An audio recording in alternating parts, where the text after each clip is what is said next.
Toiba. Mana nam video nang gi sidinga mu ma le. Ya ba. Tor. Biya sor na te biya biya sor lum to le mase. Aje sarang e toram ta.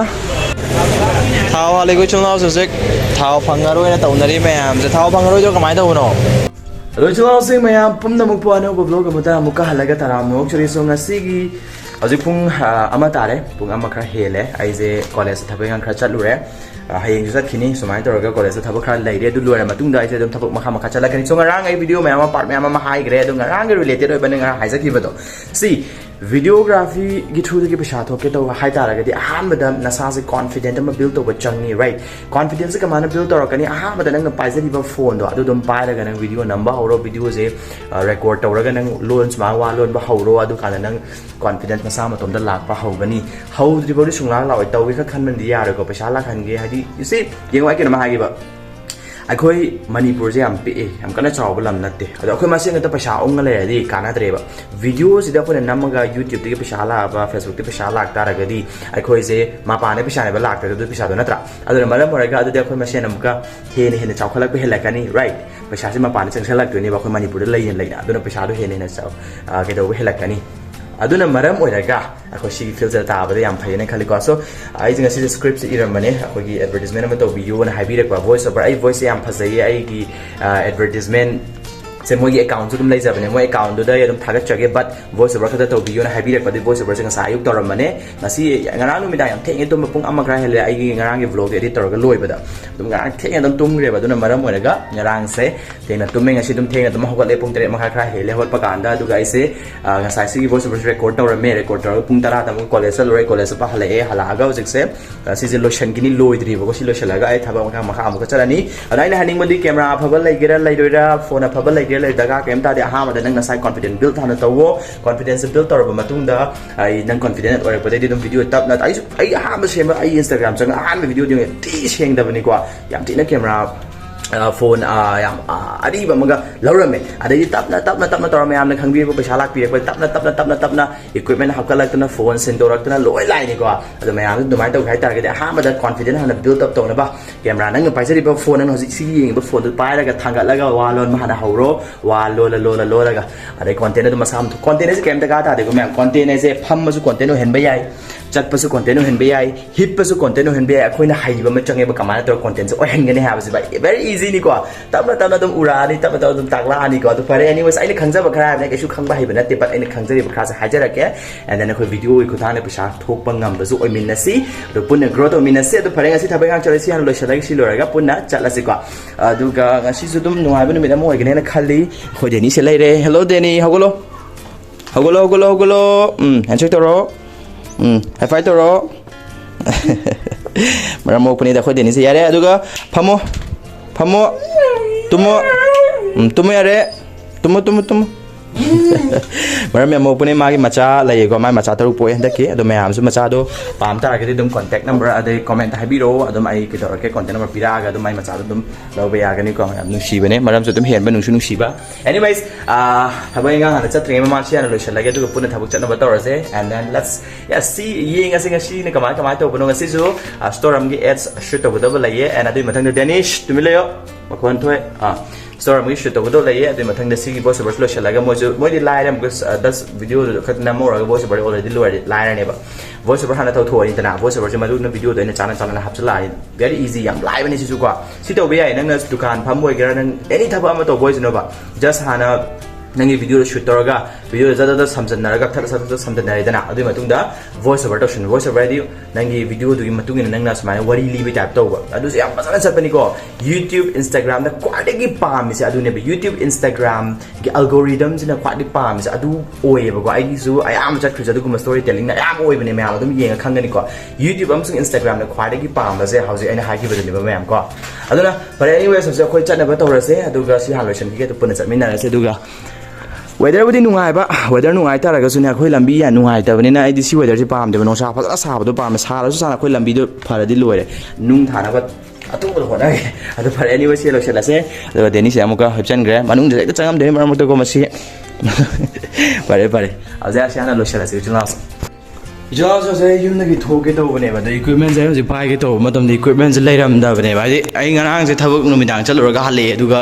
ꯑꯩ ꯕꯦꯒꯄꯨꯗꯤ ꯁꯤꯗ ꯂꯩꯔꯦꯕ bag plus ꯑꯩꯒꯤ ring light ꯑꯆꯧꯕ ꯑꯃ ꯑꯗꯨꯝ ꯄꯥꯏꯗ꯭ꯔꯥ ꯑꯗꯨꯒꯤ ring ꯂꯥꯏꯠꯇꯣ ꯉꯁꯤꯁꯦ ꯂꯩꯔꯝꯗꯕꯤꯅꯦꯕ ꯇꯧꯔꯤꯁꯦ ꯑꯗꯣ ꯑꯩ ꯍꯧꯖꯤꯛ ꯀꯥꯏꯗ ꯈꯜꯂꯦ ꯀꯥꯏꯗ ꯊꯝꯃꯤ ꯀꯥꯏꯗ ꯊꯝꯃꯤ ꯑꯗ ꯑꯩꯈꯣꯏ ꯊꯤꯔꯦ ꯃꯊꯛ ꯃꯈꯥ ꯂꯣꯏ ꯊꯤꯔꯦꯀꯣ ꯑꯗꯣ ꯂꯩꯇ꯭ꯔꯦꯕ ꯑꯗ ꯑꯩ ꯃꯊꯥ ꯊꯤ ꯁꯥꯔꯦꯀꯣ ꯍꯥꯏꯗꯤ ꯚꯤꯗꯤꯑꯣ ꯑꯍꯥꯟꯕ ꯄꯩꯁꯥ ꯇꯥ ꯂꯩꯈꯤꯕ ꯀꯩꯅꯦꯕ ꯄꯣꯠꯅꯦꯕꯀꯣ ꯑꯗꯣ ꯑꯩ ꯍꯧꯖꯤꯛ ꯀꯟꯅ ꯅꯤꯡꯁꯤꯡꯉꯦ ꯉꯔꯥꯡꯁꯦ ꯑꯩꯈꯣꯏꯅ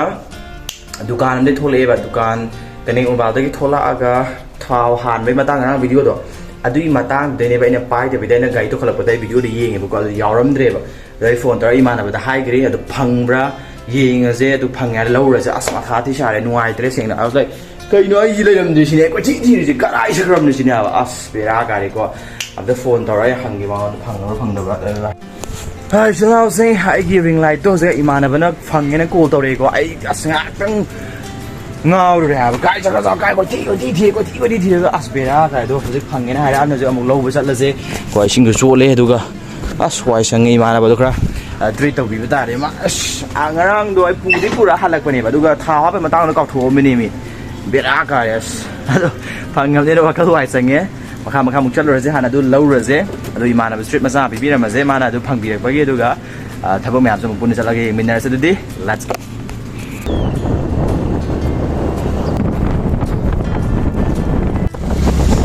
ꯒꯥꯔꯤꯁꯨ ꯊꯥꯎ ꯌꯥꯎꯗ꯭ꯔꯦꯀꯣ ꯒꯥꯔꯤ ꯉꯔꯥꯡ ꯂꯤꯇꯔ ꯑꯃ ꯍꯥꯟꯈꯤꯕꯗꯣ ꯍꯧꯖꯤꯛꯁꯨ ꯍꯥꯡꯗ꯭ꯔꯤꯑꯕ ꯑꯣꯏꯜ ꯄꯝꯁꯤꯡꯁꯦ ꯑꯗꯨ ꯊꯥꯎ ꯌꯥꯎꯗ꯭ꯔꯤ ꯁꯤꯗ ꯍꯥꯡꯉ ꯃꯥꯜꯂꯦꯍꯦ ꯍꯥꯡꯉꯦ ꯊꯥꯎ ꯍꯥꯡꯉꯦ ꯃꯌꯥꯝ ꯊꯥꯎ ꯌꯥꯎꯗ꯭ꯔꯕꯅꯤ ꯑꯁ ꯄꯦꯇ꯭ꯔꯣꯜꯅꯤ ꯇꯥꯔꯦ ꯑꯗꯨꯝ ꯍꯥꯡꯕ꯭ꯔꯥꯅ ꯈꯜꯂꯨꯕꯅꯦ ꯍꯥꯡꯉꯝꯗ꯭ꯔꯦ ꯄꯦꯇ꯭ꯔꯣꯜ ꯅꯤꯜꯂꯒ ꯊꯥ ꯂꯩꯔꯝꯃꯦ ꯑꯗꯨꯝ ꯑꯩꯗꯤ ꯃꯤ ꯍꯥꯟꯅꯕ꯭ꯔꯥ ꯈꯜꯂꯨꯕꯅꯦꯕ ꯑꯗꯣ ꯀꯩꯁꯨ ꯃꯉꯛ ꯅꯣꯝꯖꯜꯂꯦ ꯍꯥꯡꯒꯦꯅ ꯍꯥꯡꯖꯜꯂꯦ ꯆꯤꯜꯍꯥꯎꯁꯤꯡ ꯅꯣꯡ ꯉꯔꯥꯡ ꯅꯍꯥꯟ ꯅꯨꯃꯤꯠ ꯅꯤꯅꯤ ꯈꯛꯇ ꯆꯨꯕ ꯀꯥꯟꯁꯤꯗ ꯑꯩꯈꯣꯏꯒꯤ ꯇꯨꯔꯦꯟꯁꯦ ꯐꯖꯅ ꯆꯥꯎꯈꯠꯂꯦ ꯌꯦꯡꯉꯨꯅꯦ ꯁꯤ ꯌꯥꯝ ꯃꯈꯥ ꯂꯩꯔꯝꯒꯗꯣꯏꯅꯤꯀꯣ ꯁꯤ ꯆꯥꯎꯈꯠꯂꯦ ꯑꯗꯨꯒ ꯊꯨꯝꯒꯠꯂꯛꯀꯗꯧꯔꯦ ꯍꯥꯏꯕ ꯁꯥꯏꯁꯦ ꯊꯨꯝꯒꯠꯂꯛꯀꯗꯧꯔꯦ ꯐꯖꯅ ꯆꯥꯎꯔꯦ ꯅꯣꯡ ꯅꯤꯅꯤꯗ ꯑꯃꯨꯛꯀ ꯆꯨꯔꯕ ꯄꯨꯔꯥ ꯁꯤ ꯄꯥꯊꯣꯔꯛꯄꯩ ꯂꯦꯚꯦꯜ ꯂꯥꯛꯑꯅꯦꯕ ꯑꯃꯨꯛꯀ ꯌꯥꯝ ꯊꯨꯅ ꯀꯥꯈꯠꯈꯤꯕ ꯋꯥꯅꯤ ꯏꯁꯤꯡꯅ ꯈꯪꯍꯧꯗꯕ ꯋꯥꯅꯤ ꯑꯗꯣ ꯆꯦꯜꯂꯤ ꯈꯨꯊꯨꯁꯦ ꯌꯦꯡꯉꯣ ꯈꯨꯊꯨꯁꯦ ꯑꯝꯇ ꯌꯦꯡꯉꯣ ꯃꯌꯥꯝ ꯌꯥꯝ ꯊꯤ ꯊꯨ ꯆꯦꯟꯗ꯭ꯔꯦ ꯌꯦꯡꯉꯣ ꯑꯁꯤꯗꯒꯤ ꯃꯤ ꯇꯥꯁꯜꯂꯗꯤ ꯑꯗꯨꯝ ꯂꯣꯏꯔꯦ ꯀꯣ ꯕꯦꯔꯥ ꯀꯥꯔꯦꯀꯣ ꯁꯤꯗꯤ ꯃꯌꯥꯝ ꯑꯗꯣ ꯐꯔꯦ ꯑꯩꯒꯤ ꯀꯦꯃꯦꯔꯥ ꯁ꯭ꯇꯦꯟꯅ ꯍꯦꯟꯅ ꯃꯔꯨ ꯂꯨꯄꯥ 5,000 ꯄꯤꯌꯦꯕ ꯑꯗꯨꯒꯤꯗꯣ ꯑꯗꯨꯁꯨ ꯑꯍꯥꯟꯕ ꯊꯥ ꯄꯩꯁꯥ ꯊꯣꯛꯄ ꯀꯥꯟꯗ ꯂꯩꯈꯤꯕꯅꯦꯕ ꯑꯗꯨꯏꯗꯣ ꯑꯍꯥꯟꯕ ꯊꯥ ꯑꯩꯅ ꯚꯤꯗꯤꯑꯣꯗꯤ ꯄꯩꯁꯥ ꯊꯣꯛꯄ ꯊꯥꯗꯣ ꯑꯗꯩ ꯐꯪꯉꯛꯄꯗꯨꯅ ꯂꯩꯈꯤꯕꯅꯦ ꯑꯗꯨꯅꯦ ꯑꯗꯩ ꯄꯣꯠ ꯆꯩ ꯈꯔ ꯂꯩꯈꯤꯕꯅꯦ ꯑꯍꯥꯟꯕꯒꯤ ꯑꯣꯏꯅ ꯑꯗꯨꯒꯤ ꯄꯣꯠꯇꯣ ꯆꯤꯡꯉꯤꯅꯦꯕ ꯑꯍꯥꯟꯕ ꯂꯩꯕ ꯆꯤꯡꯉꯤꯅꯦ ꯑꯗꯨꯅ ꯌꯧꯗꯣꯔꯦ ꯃꯐꯝꯗꯣ ꯑꯗꯣ ꯌꯧꯁꯜꯂꯁꯤ ꯑꯗꯨꯒ ꯄꯣꯠꯇꯣ ꯂꯧꯔꯁꯤ ꯑꯗꯨꯒ ꯎꯂꯥꯒꯤ ꯉꯔꯥꯡ ꯀꯥꯏꯋꯥꯏꯗꯅꯣ ꯃꯥꯡꯈꯤꯕꯗꯣ ꯍꯥꯏꯗꯣ ngara ngene ma ya manghoba jaga de sigi dukan side ne ngara manghori je side uri je hospital si ai mamanda advertise tau gi bane ngara swale thamma ma lai ngara equipment do si thamma bre je ngara ngi da lau khame lau gre ko pura yum halle do yeng kan leiram da beran ha ba yam nungai che ko thank you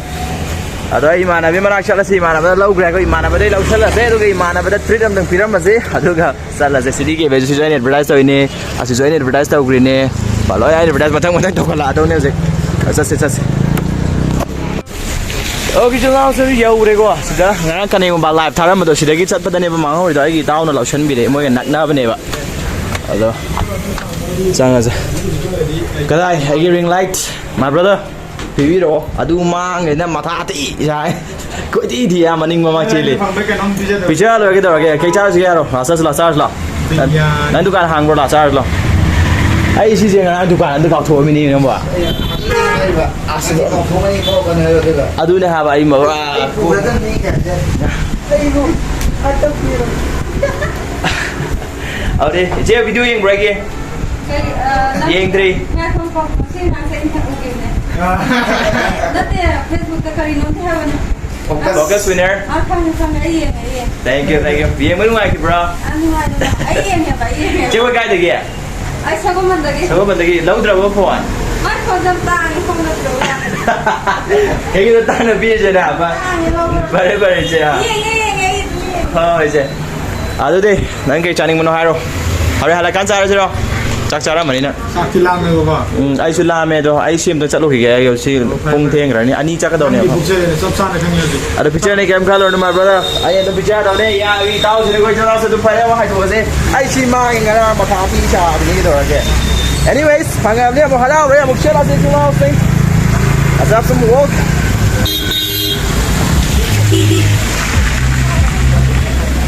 Ichi nó khang lại bị ra mấy cái ichi này rồi khang ngay bị đấy. Ở đây chúng ta xin live next location से लंबी दी हम थी फत्रे को सिजे अखोई VIP रे ने दो सिजे अखोई कोनुंग ममांगी टिकेन रजिस्टर ले लेता टिकेन रजिस्टर सिदे खितंग चलागा सिगी ग्लोरी जॉब कंसल्टेंसी की लोकेशन दो तानो वीडियो में शेम बियो हाबने बा अदु शेम ने दुगा मोय जो वीडियो शेम दो लेबा दु पुन चसे दो सिदे वीडियो नंबर हौग्रागे दम चलागा आई मथंग मथंग ताखरागे अदुदी येंगमिना सिको अदु मोय मथंग कारगा आई मथंग उलके मोय कमाय कमाय लेबनो दुगा अदुम यंग हल्ला किसों जुगा दो हाना शेम से लंबी पाजना फत्तबा क्वाई फत्तबा सावाने को सि लंबी से सो स्वारे के प्रोसेस पे याद है पूरा असलो है बस my brother कमाय दो बा वीडियो येंग नुंगाई ब्रो नुंगाई अखोय ब्रदर को पीदे को अदो कमाय वीडियो से कमाय कराय थे नगी बनो या बना Bayang Impal da. Oh, मैं मतलब कि वो ही थे ना कि ब्रा. और सिने कि वो एक ही ना तेरे advertisement की लाख बने यहाँ बा. और यहाँ मैंने कहा वो देखिए. आई ताऊ लाभ मनिंग निकाले. Okay my brother मिंगे कहोगे? असलम कहोगे. असलम. Okay ये वीडियो ये मनु आए को. Thank you भाई. advertisement की लाख बने वो को. लाख भी तो लाख क्या तो हफ्ता तक क्यों रहती है? Okay अब बात है क्या कहते हैं ना. वहाँ भी खाने ले बिया में. अरे अजय एक सी लोकेशन से अंतर खाना ता आसे अदुगा तो चुनाव से मैं आम खंबी बगे चलो चलो जगह को खंबी बाबा तो परे आई तागला आगे अदुगा हाना चला से चुनाव से को ओके चुनाव से लोकेशन की वीडियो हदि शूट तौगा दु मोय मथक काखलनी को मोय जे सिदा ले तो ग्लोरी ने मथक तले बने बा जिम 24 के ऑपोजिट ने मोय ले दे से मोय ने केना मतमदा अखो की हदि हदि से अखो की प्री प्राइमरी ट्रेनिंग हाय तारे ने को प्री प्राइमरी टीचर ट्रेनिंग से पीरी बा तारे मोय इंस्टीट्यूशन ने सिदा अभी तो मैं आमने एडवर्टाइजमेंट तो उसे सब में लुपा लिंक करे ता लुपा लिंक करे सिदा जो कंप्यूटर क्लास याव दे बा कंप्यूटर क्लास ना केना मतमदा DCA 6 month रो लुपा लिंक करे सिदा टीचर ट्रेनिंग से याव runny pre primary teacher training से याव ने दुगा लुपा लिंक करे सिदा अदुम कंप्यूटर ट्रेनिंग तुम याव करने बा अदो हा मला कुम न्यू मंगा ना फोकस रने पन बता रगदी आउदा लुपा लिंक मंगा सब में लुपा लिंक मंगा तरे तो मंगा दे बेक बा याती होंग रे ता दे मथक ता का खला से अदो येंगास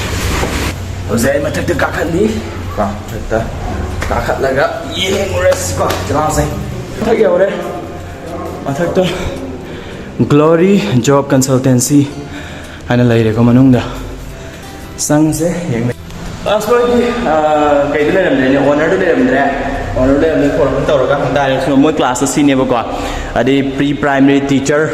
ट्रेनिंग की कोर्स से तौर क्लास से दो कंप्यूटर क्लास सोम ले है कंप्यूटर से तुम यार लुपा लिंग तरे तो कंप्यूटर यावरानी टीचर की ट्रेनिंग से यावरानी अदोमना लुपा DCA की केदोगे हाई तार के DCA की व्यूज हम देंगे मैं बाजार को व्यूज दे मालबाग मणिपुर ने याई फरे क्वेश्चन आसे क्लास में तो जिम 24 है ऑपोजिट तो मोई दुनिया बस तुम ले को तो समय तो गना इसे मोई से सुनने की लुपा लिंग तरे सिदा प्री प्राइमरी टीचर की ट्रेनिंग से यावरानी एंड देन DCA की 6 month कोर्स तुम यावरानी बा अदुदी याम ती कानदा दिना ट्रा तौसन में तुम यारी चुनाव सिना अदुगा हाई बस लोशन लको मतम दना हाई ट्रेनिंग हेक लोशन बगा 100% दा जॉब कंसल्टेंसी मसाज में रबनी ना थबो अदुम पीरे ने बा हाई ट्रेनिंग हेक लेबगा जॉब थबो अदुम पीरे ने बा याम ती फरे दना क्लास से याम ती फसरे को आउदी आई फोन में तो ये फोन तौरगा कमाई तो बनो हाई शूट तो थोकी में फरे छु हदा से लाख दो तल लेबो वारे बो दना views हम तो ये मिलने से चुनाव से आंटी फंसा रहेगा views दे आस आरोह बेशुद्ध फंसा रहे और हम तो कॉल तो किए अदुगा अमुक हाय आगे ये कमाई तो बनो फोन पाइखल लग रहे फोन पाइखल लग रहा बने ना आई खोज दो डेबिट सामेंगे बा आने सीधा हाल लाख बने सीधे लोग चल लगे माजी कितने लाइक ने खाली माल ले रहे वीडियो बदे डेबिट नाम में बा तो माल ले रहे ने ना उसे अमुका विक्टर मुबागे चला ने अदुगा अमुक वीडियो नंबर से को थेंग रनी पुंग हो जे अहुम ता दो रे बा अगर anyway से फोन पाइखल है फोन मंगा तो रे बा पाइखल लगते बा सुमोय क्लासेस ने को चला से चुनाव से आई है बेतन मतलब मांगा बदो ले पे सामने में तो anyway से सुखा याव ता बन ना तो ना उसे मुख खाई दो से अदुगा आई सिंगरा का को कना होना तो नहीं तो पर चला चुनाव से ना तो फिर हम गेना चले मो नुआई दी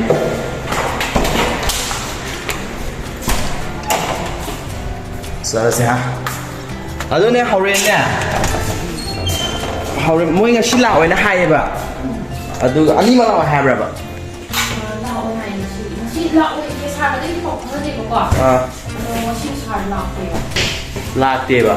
ado ke do kari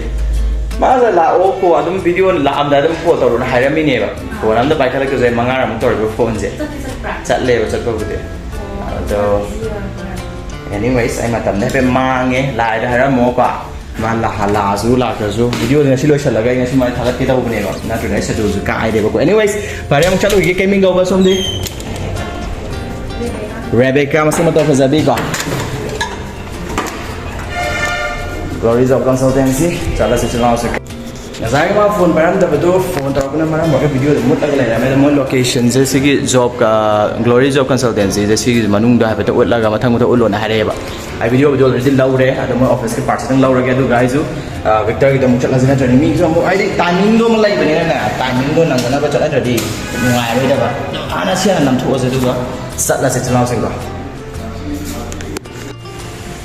Okay people, so video number lôi đấy, bên na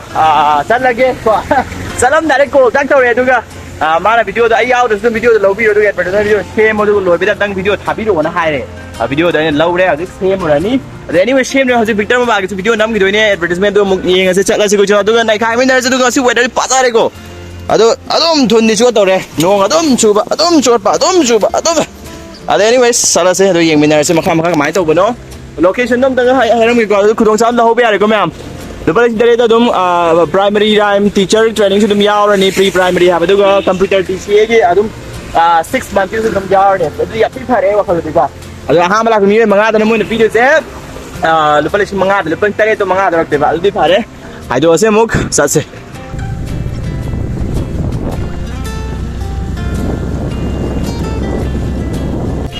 Original se so yaure ko khuma chingmai rong mamang lai kai ada khuma la pa ge dra ko len pya ge mamang da lai ba ne sang se yeng se ka mai to ge kho ge se gari suan lo lam se na tra di pra ma yam toi le gan se di na tra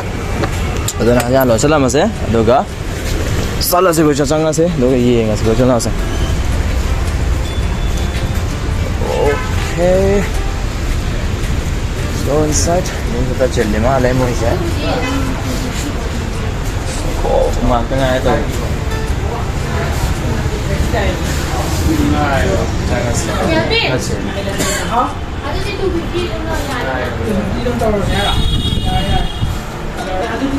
có gì để mua lối chùa đây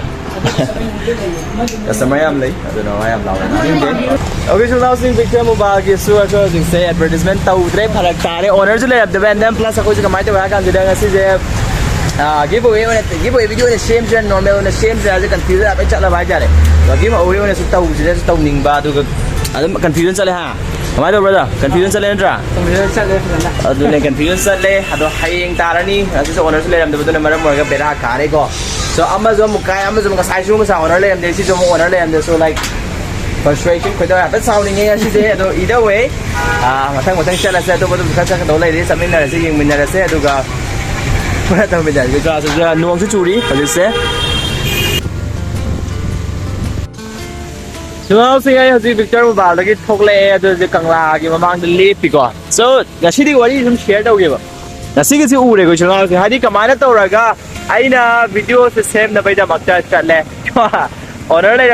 le jam na mara morega. Hari aina video same, jadi pak same beda. Hari moi same lagi tu payment tak lawan solution beda. But aina video si share ma ba advertisement ni tau bata ra ga di aina khetang moi de impact purak pa ya mong kamai dra phaja ga ni ha ba ni khanning mane ba alo moi leiram ta ne na wari tau ba ya dra ne na video share ma phara ga dum ta re same dre right ado hojek ai atopa amok sat ka dare so aina nungai dre ba di planning ra ai si aton diam lange planning da dai si tau ge na ina khalla ge yum ne thole aduga thabak se oyak ma tam da wakhal down jalak pa but either way it doesn't fucking matter aina ngasi se namhodra su ngasi na asagi ama ke glory job consultancy ki do ay like same ni salu ge advertisement to bolo raga glory ki advertisement ngasi same lo sen gani adu thagat kani aduga Victor ki na hayeng tawni aduga ngarang aina JCB ki ama chalam do JR construction ni do aduga mu same gani adu weather si aroi bi da nungai re ko thabak chali ne weather nong ko chur ko ui ko se nungai da roi bin shut nungai re adu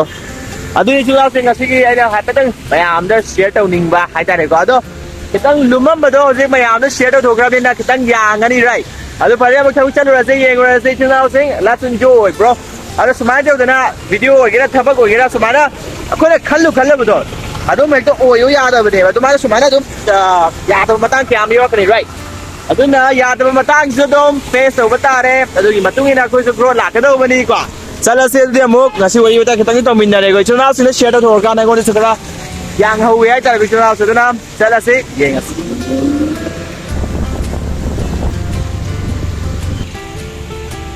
Okay, so hꯧꯖꯤꯛ ꯑꯩꯅ ꯂꯩꯁꯦꯝꯕꯗ ꯀꯣꯏꯆꯠ ꯑꯁꯤꯗ ꯑꯃꯨꯛ ꯍꯜꯂꯒ ꯂꯥꯛꯑꯦꯀꯣ ꯁꯣ ꯃꯊꯪ ꯆꯠꯂꯨꯔꯕꯅꯤꯅ ꯂꯥꯛꯏꯉꯩꯗ ꯑꯗꯨꯝ ꯂꯩꯁꯦꯝꯕꯁꯨ ꯑꯗꯨꯝ live ꯅꯝꯊꯣꯛꯑꯝꯕꯒꯤ ꯃꯔꯝꯗ ꯑꯩꯅ ꯀꯣꯟꯇ꯭ꯔꯦꯛ ꯄꯥꯏꯕꯅ ꯃꯔꯝ ꯑꯣꯏꯔꯒ ꯃꯇꯝ ꯃꯥꯡꯍꯟꯗꯕꯤꯗ ꯂꯥꯛꯄꯩ ꯊꯣꯛꯂꯛꯄ ꯂꯥꯏꯚ ꯊꯥꯗꯣꯛꯑꯝꯃꯒ ꯌꯨꯝꯗ ꯑꯃꯨꯛ ꯍꯜꯂꯒ एडिट तौरसे को मतलब हम लहनदबीदा कलेक्शन स्टोर अमुक चंगसे कस्टमर्स मैम अमा लेरी औरे यामा केबिन अमुक थेंगनारे को मनु कोसले अब से सोने नो यो मम्मी एक कंफ्यूजन सता है माय मिंग न बानु को माय मिंग ना विद्या को विद्या सोर है ब्रा Vidya Store है बाबा मैं सुना सेम Vidya Store से थे मेरे अमुक लाइफ अमुक था स्टोर के तो का मुझ पर थी ये जैसे वीडियो शेयरिंग में मुझ पर लाइक रहा है अदर anyways वीडियो अमुक शेयरिंग ने सुना से तो का मुझ लाइक रहे तो दे याद है मरम दी you know like प्रशासन को ठोकते या क्योंकि you know like याम्बा केल्विन को ना समाना स्टोर डक लाया नहीं नो में तुम लाख यूम तो पुशन की नहीं नुंगाई भाई जारे नो में लाख तुम पुशन में हम हंगी नहीं स्टोर यहाँ कहीं लाम को अब नुंगाई बस पुंछी को ओए तो ना अकोई समाना को चेंज लगा विद्या सोच में आये विद्या सोच में आये करवा विद्या सोच हमें नती विद्यापति विद्या कांति है रा विद्या कांति मैं बाने उसे एडवर्टाइजमेंट नाम दो रे को उसे किन्हें एडवर्टाइजमेंट नाम जी कमाई नहीं बांग सिक्जा induction ये इस अदर induction अदर इंगा सारी नूल है जो कि नो induction advertisement का मनम दुनिया का advertisement का मनम दुनिया का साच माना तो induction ये साच कहीं नहीं था करी ना हमने था नो oh अदर माना अच्छा induction अमा ngasi je lesem store la induction अमा लो मतलब न सीजे हाथ तो बा सीजी मने अदगी ये मु करम बन हाथ तो इसे ओ आई जे अदने induction जे लो बद मोय सी पेन जे ने अदुगा सिगी के अमन के बा अमना अदु हाथ तो बा ngasi का साइड लाइव तो हाई ग्रो बा हाई रे अजे हजिता हारा मेरा अच्छा कितने फसबा पोस्ट हम के दो और थंबनेल की कितने फसबा पोस्ट हम ले यो थंबनेल तो है हाफ से या तो थांगलो तो मैं ये से थांगलो अरे थंबनेल कितने फसबा में हाफ पदी फसाई देना तो बा माना नम नंगी सिंग मु माले या मान अब ये होने मुझे वीडियो तो दियो करी वाता थोड़ा भेजो अको या मना साइज के नो अस बकुल इमरान अखोगी कमाई तो बिमरान नुआरे ओके या ब्लॉग तमा हाबी जम जे मा सावरे मा आई हाबला विद्या सोर ना तेरे ना विद्या सोर लोग तो ले बसे नंग मिंग विद्या सोर के कौगे दे हारो से हारो मसिदा विद्या रानी अदो आया बेमा नंग मिंग जे आगो हम तो नो खिनो नो नि आइना हाले सिने मरो लमा आइने ने सा आई इतना से आइगे सारे सी मनिंग दो उरी से बाकी मिंग से छे बानु सो बानु की वाइब से हम तो ये को वाइब ये को ए ओए होए बानु बानु बदिया बने रो बानु बदी क्या को दो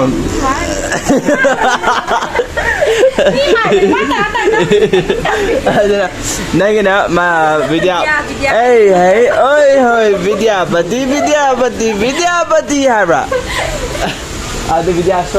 ओके चलो से कोई लेशे में इलेक्ट्रॉनिक्स की वीडियो का सुना मैं से तो लाजु का था तो से कोई इचे विद्या सोर्स ले रहे अदु को सिदा ना कोई इचे है ओए बनु बदी से ले रहे अदु विद्या सोर अदु ngasi जे कोई तो दिसे के ने बम तारो कोई हजिक कोई ने तौदी से induction ama laibadako offer mayam piribo induction ama laibada offer mayam ama pibagi advertisement ngasi tawse habane natra so aji live thar sida kamai tawsige live thar kamai tawsige haro ha live thar se ba akogi yamba Calvin se le ngara ma ni koi chana ma ha ni ngara ai ngara video de ma yawo jana ma ha ji ngara video de ma se ngamu ma le ma ba ngamu jaw jo ngamu ma togre aya ma ngamu ma le akogi ise ba la se le de yam phasa ba kwa adu video horosira okay horosira di kwa ma pa nan tau sira sa nge se Baik. Jangan video nama ke tu kan nama kamu yang minat sih kak. Ini harus sih. So si lagi pada si item tu hap tu ni bawa store advertisement tu je. Ada pada video advertisement video nama tu ni ko video nama tu ni ada. Nama ni rasa yang minat rasa tu di. Apa lagi kena ready dah kalau lagi kak. Okay. Ready dah selesai. Hana pasal nak thama macam ni je na. Ada. Semua ke sudah Talk rasa talk mah. Si le de induction le de si hojik nama se ready le kwa si sumai ta wa si se yung khat lo en thamo mathak ta mom ya adama yung khat tham ya okay chunau se video nama ke tu lo ra ma hala ke chunau se video se masagi tap se ye ma si wa ngang mo da ne se masagi tap se ra ba tap sab ne ha masagi aga alo no pada ni khang ye to sai tap sai if man min se video Ifran hai ko brother ki min Ifran hai ne bari chuna tu live tha do kre loi kre aje halla se ko ki video na sai kai sai thok me am do thaijal li ko video ga banu bati ne kwa adane chana se ma halla se phagi da mai banu ko bane mai ne video ko bani ko ade bari mo han min na se mo thaijal li aduga edit tor ba tor ra se ko ma Okay, so now se thabak chu loi ram ne na mo halla se ko live tha do kre video ha ba same kre ngasi etu yeng mi ngasi de ai mutti pa lai dram ne do but anyways we've got to be strong bro mut lai ge lai ta ka ta de ba cha ta ka ta ni ta ta na ma tram mo da ga ya mo Calvin ma han kre ke ko bye bye okay brother ni mi da ta le dum halla se anaba tawra se ado ga chamin na se do yeng min na se ko yum na mo hala edit taw ru khini ko edit taw bai ma ta se dum hapak ke ado main reason ni ko ngasi je ai se mutte prati ai di tawruba planning do flop se pune na ko ado either way yeng ase kamai taw ge maka hayeng odum phasan taw je ngasi adum nung ti khuding ai khalu ba do oi ge ne ha ba lai se na tra aduna maram mo daga sum kai ba lai te haji yum na mo han min na se mo yeng min na se ko yam chúng se ngạc thế một cái lại xem đây ngạc bắn luôn này bố bung ở dưới taru makai tare ta chúng ta tare này đâu dưới yum da halli yum da với gari itu kita matik chilli gari saya itu kita matik chin kera ka ada pun salah se pun nama yang minta se so masih di video contract ke advertisement video tu tahu terang mana store cái này lại thắt đôi lại xem mình tháo ra mang cái zek cái này kia múc lại cái này kia so yum đây halam mà cái này yum da hanta cái so yum da đấy han mau tadi cái kana mà cái em đây tre tu na cái này cái chẳng sẽ lại cái này cái sẽ là thắt đôi mà cái này khai là cái chẳng sẽ lẽ zek là thắt đôi mà cái chúng ta sinh worry với đây tao là cái từng bộ thang này ta bảo con mà chỉ đi mua lại cái đó này mua gì mana toraga live thari ko aja upload tang nam hige live thari aduga asigi live sis mana toraga ta no shalaga kani master ge se aduga yumda halaga makha mu uchara ke thao halego chunau se sek thao phangaro na taunari me am se thao phangaro jo kamai tau no thangge da thang aje thao hali kuna chalas pura lo phasana thao han wal loi de thao je phasana phangna roi na me am kan na hainari adugi sẽ hấp cái 250 em có 50 em có cái gì sao không ta đấy cái này quá